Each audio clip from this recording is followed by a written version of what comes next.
दोस्तों नमस्कार। शांति पर्व इस यूट्यूब चैनल में आप सभी का स्वागत है। आज के इस वीडियो में हम महाराष्ट्र की राजनीति पर बात करेंगे।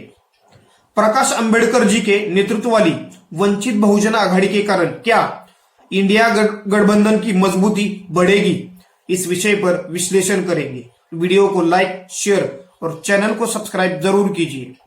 महाराष्ट्र की राजनीति में इस वक्त वंचित बहुजन आघाड़ी को लेकर चर्चाएं हो रही है।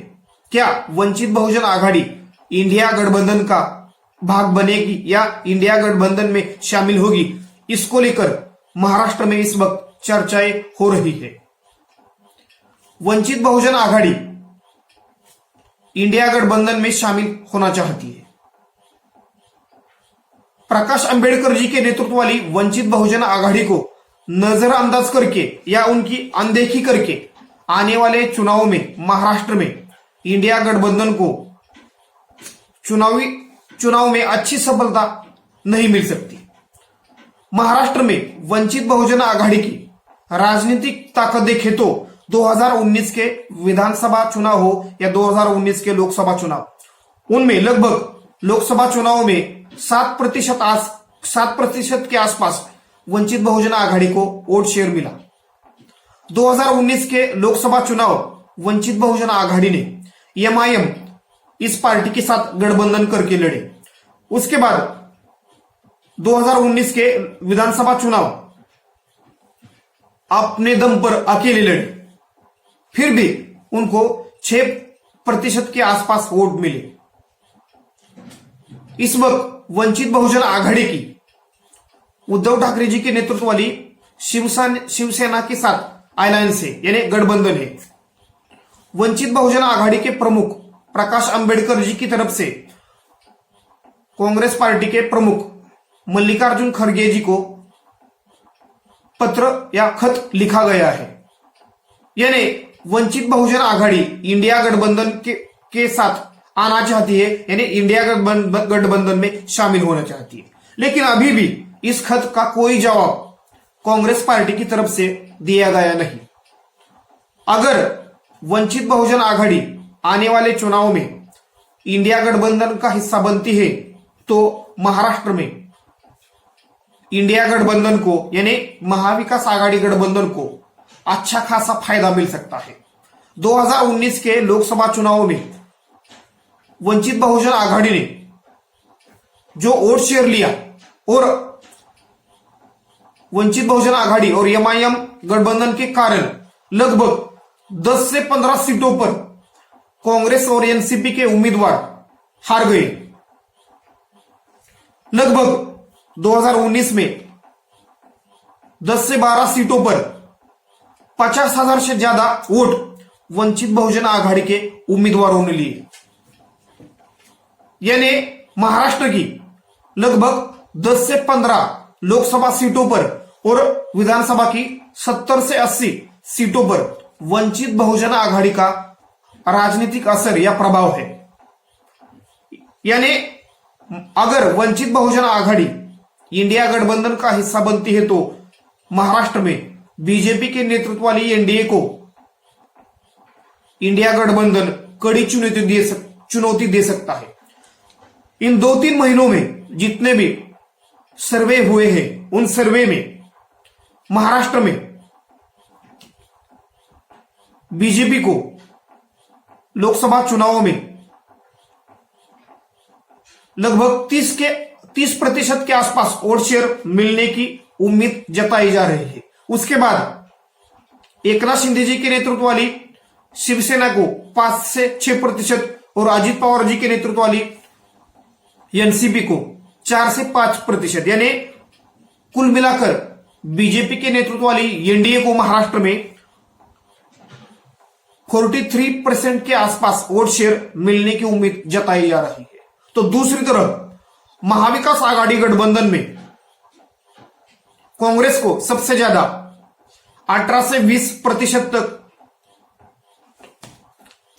उद्धव ठाकरे जी के नेतृत्व वाली शिवसेना को लगभग 14 से 15% और शरद पवार जी के नेतृत्व वाली एनसीपी को 13 से 14%, यानी लगभग 47% तक वोट शेयर महाविकास आघाड़ी गठबंधन को मिल सकता है और अन्य को यानी निर्दलीयों को और छोटी पार्टियों को मिलाकर 11% वोट शेयर मिल सकता है। उस 11% में वंचित बहुजन आघाड़ी का वोट शेयर लगभग 6 से 7% है। अगर वो वोट शेयर महाविकास आघाड़ी गठबंधन यानी इंडिया गठबंधन के साथ मिलता है तो वो लगभग 50% के ऊपर जाएगा। यानी आने वाले लोकसभा चुनाव में वंचित बहुजन आघाड़ी इंडिया गठबंधन के साथ आती है तो लगभग एक तरफा नतीजे महाराष्ट्र में लोकसभा चुनाव में आ सकते हैं। यानी सर्वे के अनुसार महाराष्ट्र में यानी अभी लोकसभा चुनाव हुए तो बीजेपी के नेतृत्व वाली एनडीए को लगभग 20 सीटें मिलने की उम्मीद और जताई जा रही है, तो महाविकास आघाड़ी गठबंधन यानी इंडिया गठबंधन को लगभग 24-25 सीटें मिलने की उम्मीद जताई जा रही है। यानी कुल मिलाकर इस वक्त महाराष्ट्र में जितने भी चुनावी सर्वे हैं उनमें महाविकास आघाड़ी गठबंधन यानी इंडिया गठबंधन को बढ़त मिलती हुई नजर आ रही है। ये बढ़त और भी बढ़ सकती है और बीजेपी के नेतृत्व वाला एनडीए गठबंधन सिंगल डिजिट पर आ सकता है अगर वंचित बहुजन आघाड़ी इंडिया गठबंधन का हिस्सा बनती है तो। अगर आने वाले 2-3 महीनों में वंचित बहुजन आघाड़ी इंडिया गठबंधन में शामिल हुई तो महाराष्ट्र में जो राजनीतिक माहौल है वो पूरी तरह से बदल सकता है। यानी वंचित बहुजन आघाड़ी को नजरअंदाज करके या उनकी अनदेखी करके उसका नुकसान इंडिया गठबंधन यानी महाविकास आघाड़ी गठबंधन को ही महाराष्ट्र में हो सकता है। उद्धव ठाकरे जी के नेतृत्व वाली शिवसेना और वंचित बहुजन आघाड़ी यानी प्रकाश आंबेडकर जी के नेतृत्व वाली वंचित बहुजन आघाड़ी, इन दोनों पार्टियों ने अपना अलायंस यानी गठबंधन बनाया है। आने वाले मुंबई म्युनिसिपल कॉरपोरेशन के चुनाव में इस गठबंधन का फायदा उद्धव ठाकरे जी के नेतृत्व वाली शिवसेना को अच्छा खासा मिलने की उम्मीद जताई जा रही है। यानी महाराष्ट्र के लगभग हर जिले में वंचित बहुजन आघाड़ी का राजनीतिक असर या प्रभाव देखने को मिल सकता है। अगर वंचित बहुजन आघाड़ी इंडिया गठबंधन का हिस्सा बनती है तो उनके जो मतदाता है उनमें भी एक अच्छा संदेश जा सकता है। वंचित बहुजन आघाड़ी को दलित समुदाय के अलावा माइनॉरिटीज और ओबीसी और जो आर्थिक दृष्टिया या आर्थिक तरीके से या फाइनेंशियली जो कमजोर है उस वर्ग का अच्छा खासा समर्थन मिलता है। यानी कमजोरों का प्रतिनिधित्व करने का काम महाराष्ट्र में वंचित बहुजन आघाड़ी करती है। यानी वंचित बहुजन आघाड़ी को समाज के हर तबके का यानी हर वर्ग का वोट शेयर मिलता है। खासतौर पर पश्चिम विदर्भ में वंचित बहुजन आघाड़ी की राजनीतिक ताकत बड़ी है। अकोला जिले में और अकोला के ग्रामीण इलाकों में वंचित बहुजन आघाड़ी की राजनीतिक ताकत सबसे ज्यादा है। लगभग 25-30 सालों से अकोला जिला परिषद पर वंचित बहुजन आघाड़ी की सत्ता है। यानी कुल मिलाकर हम ये कह सकते हैं कि अगर महाराष्ट्र में आने वाले लोकसभा चुनाव में इंडिया गठबंधन को अच्छी सफलता हासिल करनी हो और बीजेपी का यानी बीजेपी के नेतृत्व वाला एनडीए को हराना हो तो वंचित बहुजन आघाड़ी इंडिया गठबंधन के साथ आना एक अच्छा संकेत हो सकता है। यानी उत्तर प्रदेश में जिस तरह मायावती जी और महाराष्ट्र में प्रकाश आंबेडकर जी, इन दोनों नेताओं के को अगर इंडिया गठबंधन अपने साथ लेता है तो इन दोनों राज्यों में इंडिया गठबंधन को अच्छी सफलता मिलने की उम्मीद राजनीतिक विश्लेषक, राजनीतिक जानकार लगा रहे हैं। यानी ऐसा वो अपना निष्कर्ष निकाल रहे हैं। यानी मायावती जी और महाराष्ट्र में प्रकाश आंबेडकर जी को नजरअंदाज करके आने वाले लोकसभा चुनाव में इंडिया गठबंधन नरेंद्र मोदी जी के नेतृत्व वाली एनडीए को चुनौती नहीं दे सकता। लोकसभा सीटों के संख्या से उत्तर प्रदेश और महाराष्ट्र दोनों बड़े राज्य हैं। अगर इन दोनों राज्यों में इंडिया गठबंधन अपना अच्छा प्रदर्शन करता है तो लोकसभा चुनाव के बाद इंडिया गठबंधन सरकार बना सकता है। लेकिन इन दोनों राज्यों में अगर बीजेपी ने अच्छा प्रदर्शन किया तो बीजेपी सरकार बना सकती है।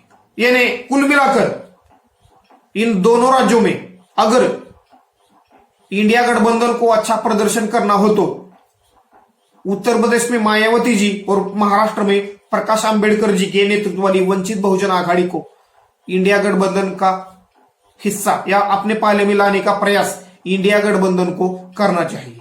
इस वक्त प्रकाश आंबेडकर जी को यानी उनके नेतृत्व वाली वंचित बहुजन आघाड़ी को अपने गठबंधन के साथ लेने के लिए महाविकास आघाड़ी के नेता अलग अलग तरह के बयान दे रहे हैं। इसके कारण एक कंफ्यूजन इस वक्त वंचित बहुजन आघाड़ी को लेकर महाविकास आघाड़ी में दिख रहा है।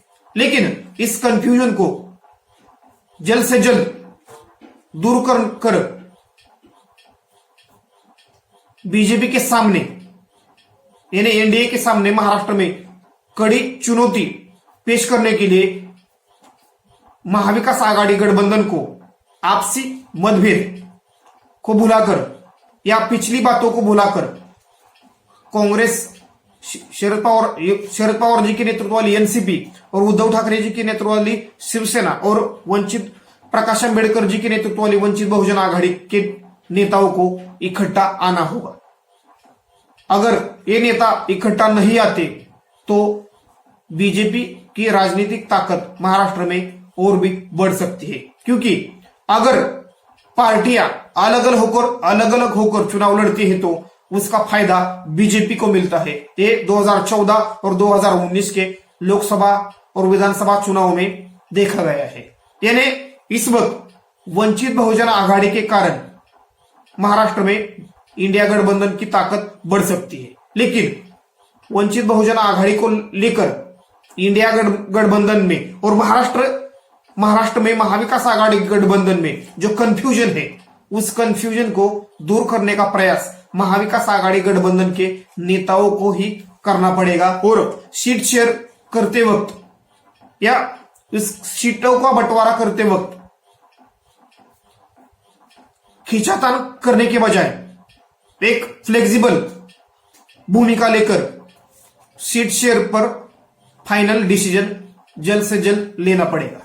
धन्यवाद। वीडियो को लाइक, शेयर और चैनल को सब्सक्राइब जरूर कीजिए।